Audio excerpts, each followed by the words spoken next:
I want to pick up on somebody's comments, and I find them very interesting. Michelle Lewis says, "Last week you confidently asserted Putin was dead. The world of propaganda is appropriately met by the scientific method, evidence. Speculations and narratives ought not be entertained. Stop spreading propagandist nonsense."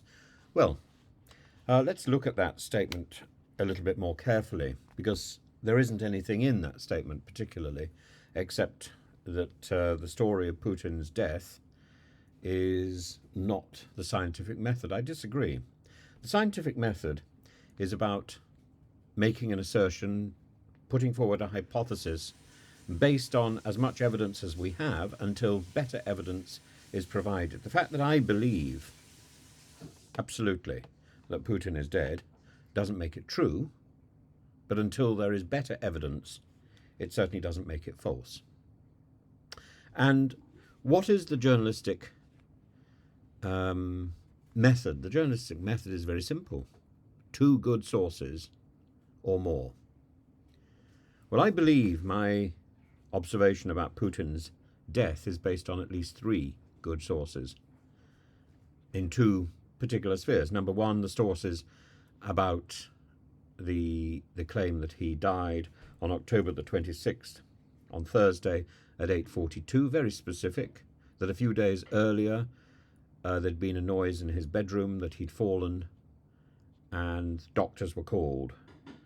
And this is a matter of reports from General SVR and from this other fellow, Valery Solovey. Solovey has gone on and talked about the doppelgangers as well. There are other sources for that. And Andrei Yusov, a Ukrainian, says there are at least three doppelgangers. The Wall Street Journal has gone into this. It's dismissed it, but it's used some of the same sources. I don't think you should dismiss this so easily. Jacob Juugashvili talks about the lack of authority that at least one of these doppelgangers seems to have, and he isn't behaving. Although he looks like Putin, he doesn't behave like Putin. There's the earlobes and all that sort of stuff. Some of this, of course, sounds like conspiracy theory, but it is nevertheless a hypothesis unless some better hypothesis is presented. If Putin is dead, what are we looking at? We're looking at doppelgangers. These two stories hang together. Dmitry Peskov says it's absurd information and fake, but Dmitry Peskov cannot necessarily be believed. And Valery Solovey in 2016 put out a story that that Putin's chief of staff had been replaced. It took days before the Kremlin finally admitted that Sergei Ivanov had indeed been replaced by Anton Vaino. Days before the Kremlin reluctantly admitted that this Solovey fellow somehow or other had access to information that was being hidden, and that was being information that was being controlled, and not controlled very well. It makes perfect sense to me that story, that this fellow could well have other stories which are understandable. Solovey has also, I think, did an interview or spoke about the Tucker Carlson exchange, and he's completely convinced that the person who was speaking to Tucker Carlson was not Putin. And I think that's a valid source of information. Beyond that, the question of propaganda. Propaganda is about trying to spread a particular belief. I'm not trying to spread a particular belief. This is my hypothesis. I quite freely say that it may be false, or it may be disproven by better information, more informed information. But until that new evidence comes to light, this is a hypothesis that works very well. I don't believe that is propaganda. Propaganda is where one tries to enforce a particular belief, a particular doctrine that eclipses everything else.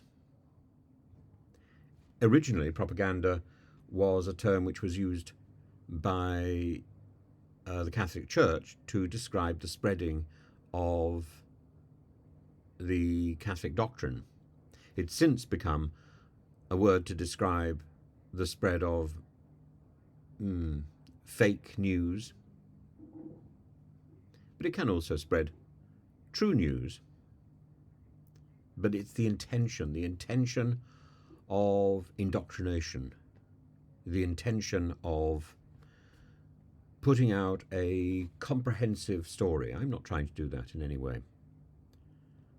I'm putting out a hypothesis which may or may not be true. In the same way as I think in 2016, I read a very interesting book, which I don't think has been published in English, sadly, where 2 pages described the hypothesis that Vladimir Vladimirovich Putin was probably gay. There have been other stories. What is so interesting about this one is that the person who put about that story is still alive. That he didn't find a situation where he was dropped out of an open window. It suggests many more people think that's a possibility. I mean, why would it matter in one sense in the 21st century? Why would it matter at all? It matters because Putin has gone to such lengths to masquerade as a heterosexual he-man, taking off his shirt and parading his homophobic rhetoric to the extent that it is now very dangerous to be gay in Russia. And what I knew of Russian society in the earlier part of the last few decades was a wonderful, wholesome and welcoming, embracing society. And it changed round about the time when Putin went into Crimea. Why would it not change? Because that was couched in a vicious tyranny which has taken every ounce of determined viciousness to pursue. And you can say, what is the difference between vice and virtue? Vice is about evil. Virtue comes from the Latin word vir, which means man. Virtue is to be truly human. I don't want to be sexist about it, but in Latin it would be to be truly manly. A true human being expresses and promotes virtue. And it's not something that I think is naturally ours. It's something we acquire by habit, and we get into a habit of being virtuous. That's the principle of Aristotle anyway. And in the same way, we show courage because we are prepared to take our corps, or in French our cœur, our heart, and we're prepared to act with determination to stand up for what is right against what is wrong. We're prepared to put ourselves at risk to defend what is right. And when in 2019 I was on a TV show, and I was then given advice that it would be unwise for me to go back to Moscow, I was upset. I wanted to go back, but I think that advice was right. I had too many friends on the wrong side of the tracks, and I'd already identified the change in Russian society. I found, I found among other things that my university wasn't paying me. So, in a way, why should I keep going back to have my nose rubbed in the stupidity of working and not being paid? I went back for so often because I enjoyed the society, because I liked the people, because I was very loyal. I am very loyal to my students. But I had no doubts at all about the changes that I saw in the society from about 2014 onwards, certainly from 2016 onwards, and I think 2019 was about as far as I could possibly manage to stay. So I think I had a good run. But am I spreading propaganda? No. Am I being humorous about it? I certainly hope so. I've got a little mug which I've been designing with a picture of Mr. Putin outside, so hanging out of a Smeg fridge, rubbing up against the Smedley HP frozen peas. And it may not be entirely true, but it makes for an entertaining story. It is an image. And in the same way, I've got little mugs which will go on sale shortly, soon. Many of these mugs were designed back in March, which is absurd. But I've got another little mug of Suella Braverman, surrounded by Dalmatian dogs, and I've got a little mug which I suspect will never really see the light of day, because it's of Matt Hancock, coming out of a chest of drawers, the stationery cupboard. I think Matt Hancock, for all the delight that I can muster in an impression of somehow morphing between Kenneth Williams and Frankie Howard, to suggest the goings on in the stationery cupboard, in defiance of the COVID regulations. I think in the end Matt Hancock is an insignificant individual, unlike Suella Braverman, who still retains influence, unlike Liz Truss, who still retains influence, ridiculous and absurd she may be, but nevertheless, she was Prime Minister, and she is an important figure in our recent history. Ridiculous figure, but there are many figures who have been ridiculous, and there are many leaders who have barely been in place for a few days. There's a TV series about Lady Jane Grey, I think, which gives the impression that she was around for a bit longer, but the reality is she was a bit of a pathetic figure too. And you can speculate about whether or not Liz Truss was right or wrong. I think she was deeply wrong. I think she was deeply misguided. I think she was waylaid by a lot of yes men and sycophants, of whom one of the greatest was a person who I would regard as one of the brightest and most intelligent parliamentarians that we had in the last 20 years, Kwasi Kwarteng. But a capacity for intelligence is not necessarily a good indicator of somebody who makes the right decisions and does the right things. There are plenty of intelligent individuals who can convince themselves that red is blue. And this, I think, is what Kwasi Kwarteng was capable of doing. Indeed, when I was at university, I was very, very happy to make arguments for both sides of an argument. simply to test the ability to write a good essay. Boris Johnson, you remember, did that when he was writing articles about Brexit. He was simply doing what he was taught to do when he was at Oxford, as indeed was Kwasi Kwarteng. But there comes a point when you are in the real world, when you put that academic nonsense behind you, and people rely on you to have made a clear decision based not only on intellect, but also on morality and ethics and a sense of history, a sense of doing the right thing, a sense of being judged by time, rather than making a quick buck and plastering your name across the woodwork.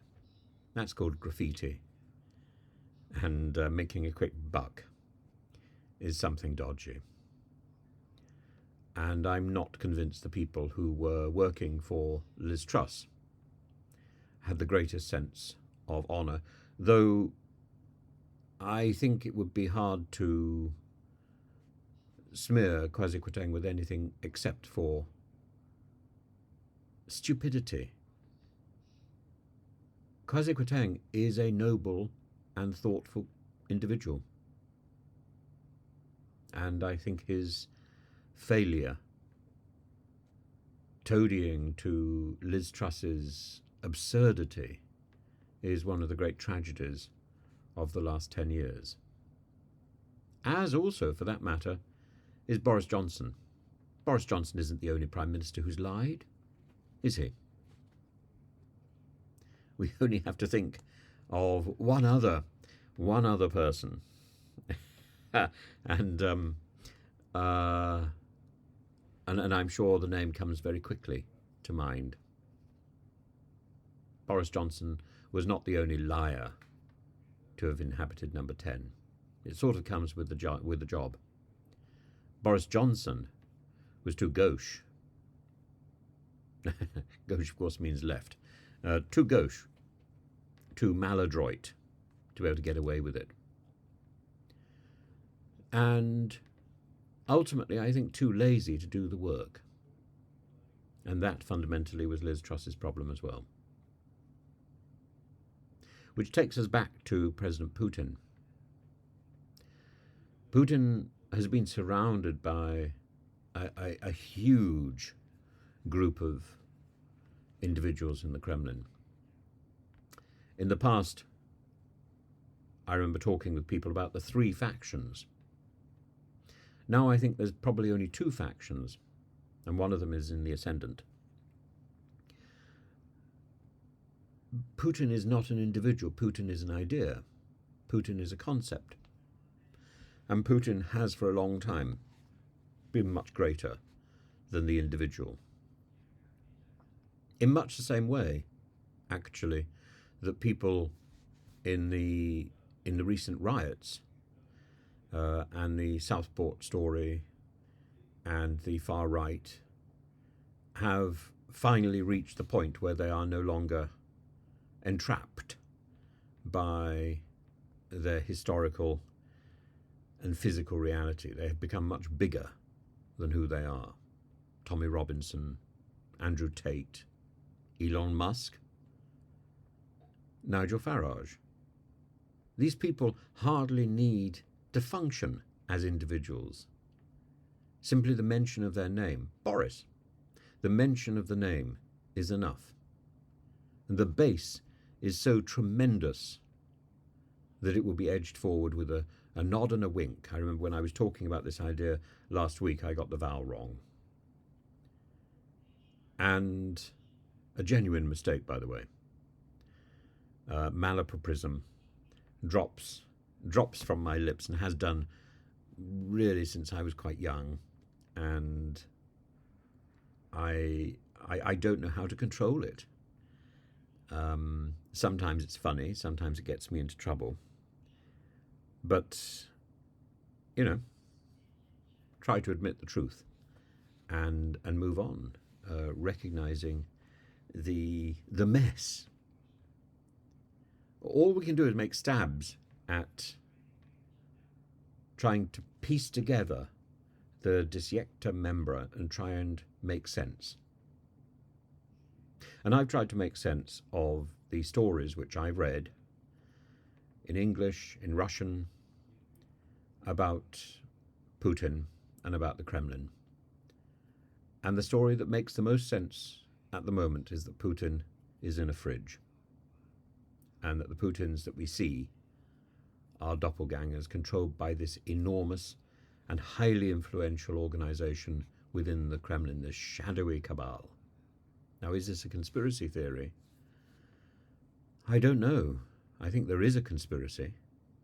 I don't think I'm peddling it, but I think there is a conspiracy to keep Putin's name alive, because that is the only thing that justifies this war.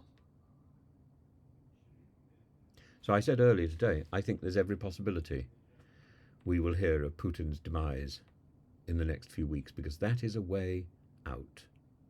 It's either a way to re-energize or it's a way to stop this war. And I hope it's the latter.